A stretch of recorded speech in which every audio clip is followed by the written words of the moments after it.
Hi అండి, నా పేరు Ramani. Welcome back to my channel house of pickles and powders. ఇవాళ నేను మీకు గోంగూర నిలవ పచ్చడి చేసి చూపిస్తాను. తప్పకుండా చూసి మీ ఇంట్లో కూడా తయారు చేసుకోండి. నేను పచ్చడి కోసం మీడియం సైజ్ కట్టలు 15 తీసుకున్నాను. ఇది పుల్ల గోంగూర, కాడ ఎర్రగా ఉంటుందన్నమాట. దీనికి ఆకంతా ఒలుచుకుని ఉప్పు పసుపు వేసిన నీటిలో శుభ్రంగా కడిగేసుకోవాలి. తర్వాత ఎండలో పెట్టాలంటే ఎండ తక్కువగా ఉన్నప్పుడు మాత్రమే పెట్టుకోండి, లేదా ఫ్యాన్ కింద 2-3 గంటలు ఆరబెట్టుకోవాలి. ఇప్పుడు ప్రాసెస్లోకి వెళ్ళిపోదామా మరి. ఇప్పుడు ఇదిగోండి, కళాయి పెట్టి నూనె వేస్తున్నాను. ఒక 200 గ్రాముల నూనె.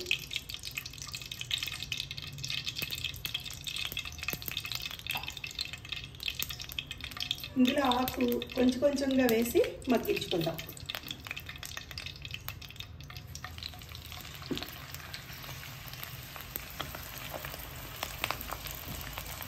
అంతా ఒకసారి పట్టదు కదా ఆకు.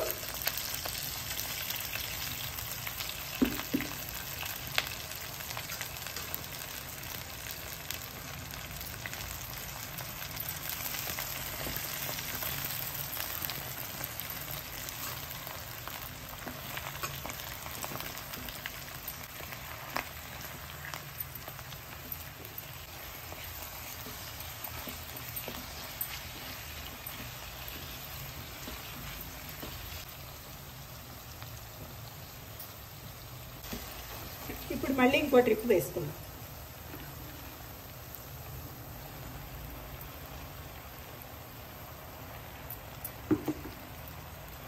ఇలా ఆకంతా అయిపోయే వరకు ట్రిప్పుల కింద వేసుకుని చక్కగా మగ్గించుకోవాలన్నమాట.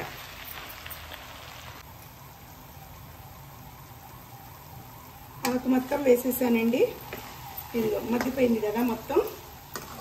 ఇలా మగ్గిపోయిన తర్వాత ఇప్పుడు పసుపు,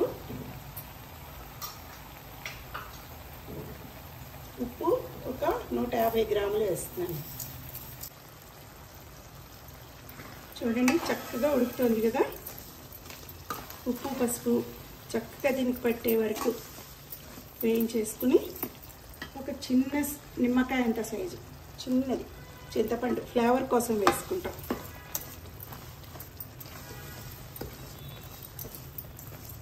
ఒక 2 to 3 మినిట్స్ ఉన్నాక స్టవ్ ఆఫ్ చేసేసుకుందాం. నూనె ఇదిగో పైకి తేలుతుంది చూసారా. ఇంకా స్టవ్ ఆఫ్ చేసేద్దాం.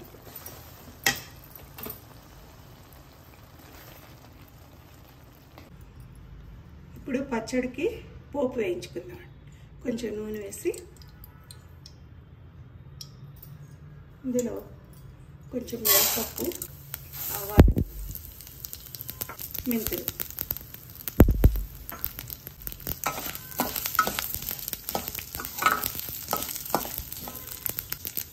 కొంచెం ఇలా సిమ్లో పెట్టి నెమ్మదిగా వేయించుకోవాలి. మెంతులు, మినపప్పు ఇవన్నీ బాగా వేగిన తర్వాత అప్పుడు ఎండుమిరపకాయలు వేసేస్తున్నాం. కొంచెం కమ్మగా ఉంటుందని మినపప్పు కూడా నేను వాడతాను అన్నమాట. ఇందులో ఇదిగో బాగా వేగుతున్నాయి కదండి. ఇప్పుడు ఎండుమిరపకాయలు వేస్తాం. ఇవి ఒక 150 గ్రాముల వరకు తీసుకున్నాను. ఎందుకంటే అప్పటికప్పుడు సరిపోకపోతే మళ్ళీ కారం మనకి ఇబ్బంది అవుతుంది కదా.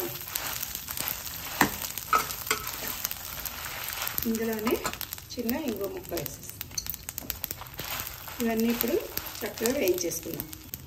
చూసారండి, చక్కగా వేగిపోయి గలగలాడుతున్నాయి కదా మిరపకాయలు. ఇంకా స్టవ్ ఆఫ్ చేసేసుకోవచ్చు అన్నమాట. ఇవి పళ్ళెంలో వేసి చల్లారి పెట్టేసుకున్నాం.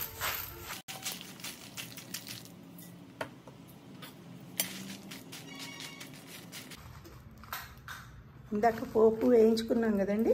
ఇప్పుడు మిక్సీ జార్లో వేసేసి మెత్తగా గ్రైండ్ చేసుకుందాం.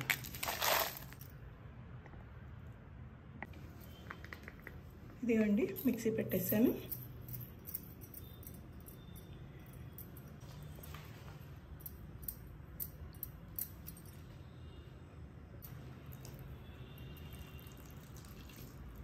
ఇప్పుడు గోంగూర కూడా ఒకసారి గ్రైండ్ చేసుకుందాం.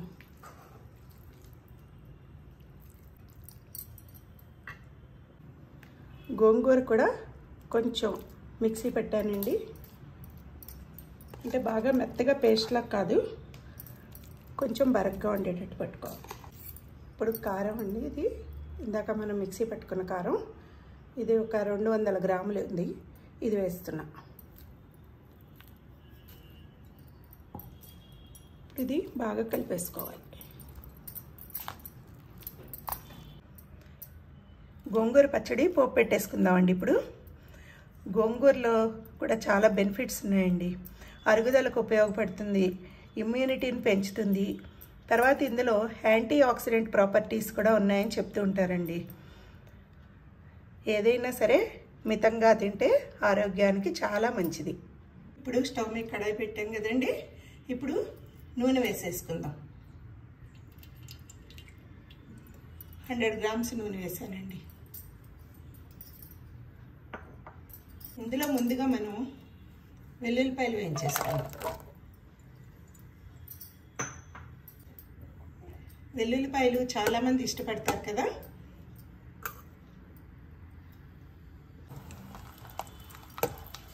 కొంచెం ఇలా సిమ్లో పెట్టి మంచి రంగు వచ్చే వరకు వేయించుకుందామండి.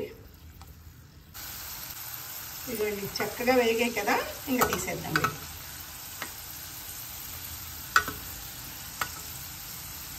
ఇప్పుడు ఆవాలు వేసేద్దాం.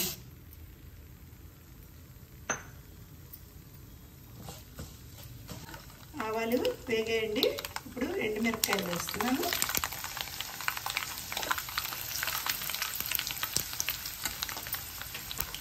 అలాగే ఒక చెంచాడు ఇంగువ.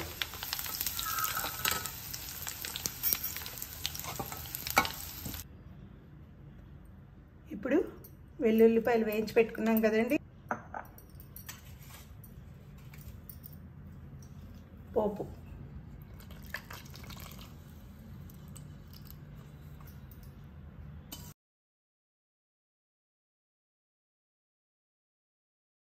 ఇప్పుడు గ్లాస్ జార్లోకి పచ్చడి అంతా ట్రాన్స్ఫర్ చేసేసుకుందామండి.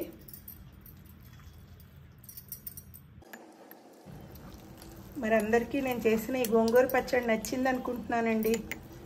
ఇంకెందుకు ఆలస్యం, మీరు కూడా మీ ఇంట్లో ఒక ట్రయల్ వేసేయండి. డౌటే లేదండి, చాలా బాగా నచ్చుతుంది అందరికీ. ఇది అచ్చంగా మన తెలుగువారి పచ్చడి అండి, తెలుగువారికే సొంతం ఇది. ఇప్పుడు ఇలా ట్రాన్స్ఫర్ చేసేసాం కదండి పచ్చడి అంతా గ్లాస్ జార్లోకి. ఇప్పుడు గట్టిగా మూత పెట్టేసుకుని భద్రపరుచుకుందాం. అంతేనండి, గోంగూర పచ్చడి రెడీ. మీ అభిప్రాయాలు కామెంట్స్ రూపంలో తెలియజేయండి. ఇలాంటి మరిన్ని వీడియోస్ కోసం నా ఛానల్ని లైక్ చేయండి, షేర్ చేయండి, సబ్స్క్రైబ్ చేయండి. Thank you all.